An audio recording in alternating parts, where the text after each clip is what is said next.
Hey guys, Blake here with another video. I'm in front of the Peppermint Bristlenose tank today because I'm going to give you a how-to guide on keeping, feeding and breeding these little guys. So let's jump straight into the video.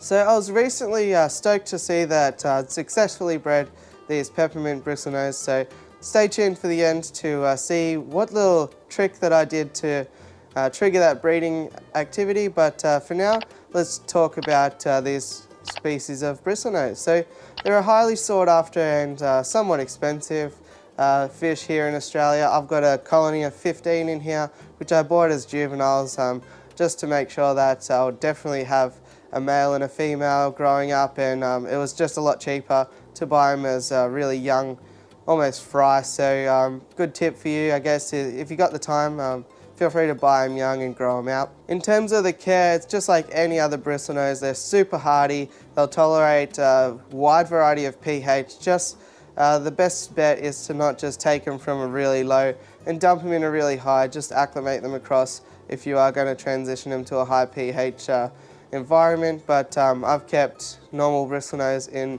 with everything from African cichlids to like low pH shrimp. So they will tolerate any pH value, but the thing that they don't really like is high temperatures. So you really don't want to keep them any hotter than 27 degrees Celsius or 80 degrees Fahrenheit. They're mostly herbivorous, which means like they'll eat algae wafers, but it's really fun to experiment with different fruits, cucumber, zucchini, watermelon. Try it out, and it's really fun to sort of see which different foods they'll eat.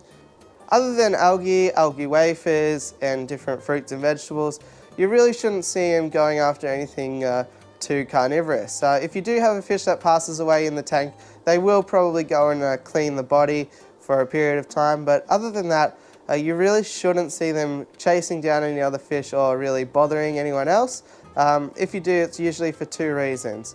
First of all is they're underfed and they're looking for some food, and the place that they'll go to look for that food is the slime coat of other fish. And once they have started to eat that slime coat, they can get a bit of a taste for it, so just keep them well fed and you shouldn't have any dramas.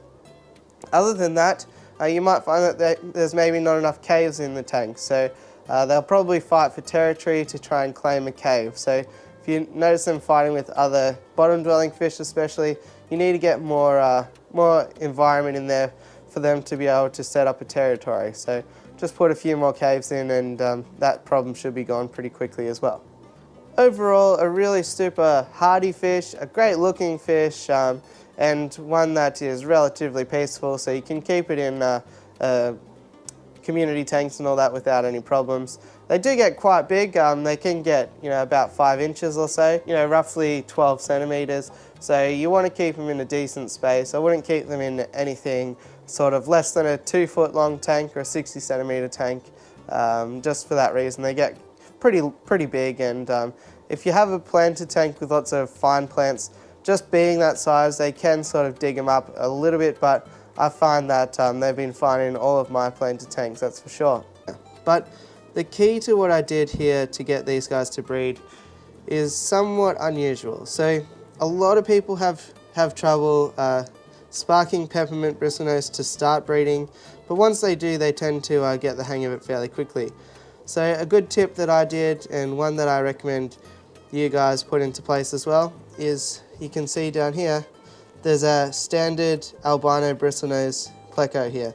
So what I did is I just found a breeding pair of common Bristlenose and placed them in the tank. And the sexual organs of these versus the Peppermint, there's no concerns of crossbreeding between the two species, which is really great. But I guess there's some sort of hormone recognition there. So by putting a breeding pair of common Bristlenose in, the hormones in the water, I believe, is what triggers the other Bristlenose to spawn. So in terms of breeding, there's really two main things. So you need to have caves that have one opening, which is used for the entry and the exit. And that's because the female will sort of get curious, go into the cave, and then the male will block her in until she releases the eggs, and then kick her out and look after the eggs and raise up the fry himself. So if there was 2 openings, the female would go in, the male would attempt to block her in and do their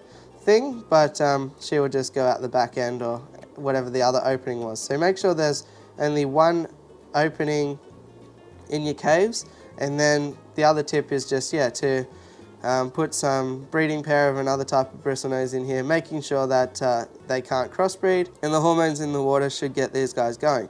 So here you can see a young male peppermint bristlenose. Got some really nice looking spots, black fish with white spots typically.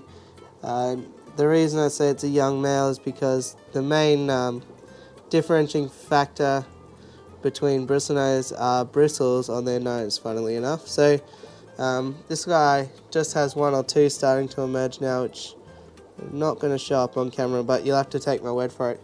He has started to get a little bristle beard going, so I just wanted to catch one out to show you, and that is a juvenile male peppermint bristlenose. But yeah, very stunning fish. Really happy I picked these guys up, and it's interesting. So you'll see these sub-adults here. They don't have any white trim on the fins, but if I track down a baby, the main thing that's different to them is they have a strong white border to their pectoral and tail fins. So it's really stunning. I definitely think they... Oh, actually, real time, there's a baby just on top of the cave there, and he's moved away.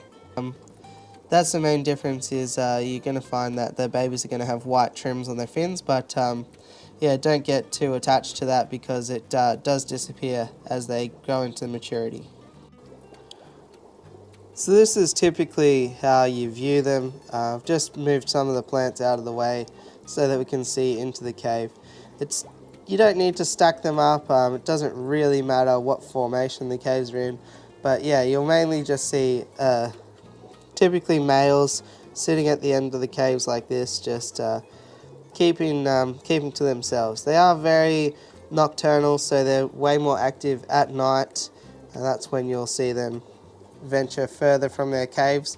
But for the most part, they just sort of poke their butt out the opening of the cave and just chill there. If you see them fanning their fins just back and forth, like both of these will just be moving up and down like this, they are usually fanning eggs.